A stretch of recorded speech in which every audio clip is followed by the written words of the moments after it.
یہ ابھی ربیع الاول گزرا ہے، اور ابھی ایک صاحب نے ربیع الاول پہ تقریر کی، بہت لوگوں نے اس کے بیانات کلپس بھجوائے۔ حضرت رسالت مآب صلی اللہ علیہ وسلم پیدا ہوتے ہی غائب ہو گئے، عورتیں پریشان، تھوڑی دیر کے بعد بستر پہ موجود تھے۔ فرشتوں نے آواز دی اور نے کہا حکم ہوا ہے کہ اس بچے کو آسمان و زمین سارے راز دکھائے جائیں۔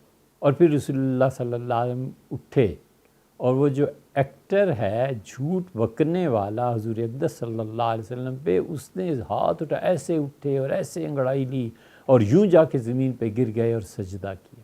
نرے جاہل ہے کوئی دنیا میں ایسی کتاب جس میں یہ سب کچھ کسی مستند آدمی نے کسی سند کے ساتھ لکھا ہو؟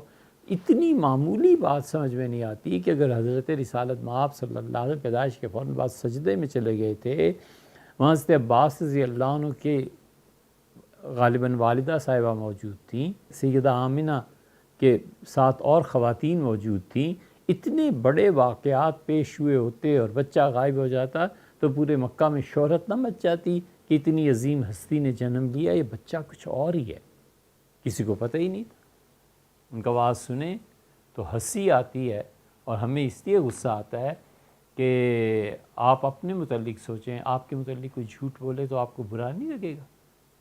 اور یہ جھوٹ حضرت رسالت پناہ صلی اللہ علیہ وسلم پر بول رہے ہیں۔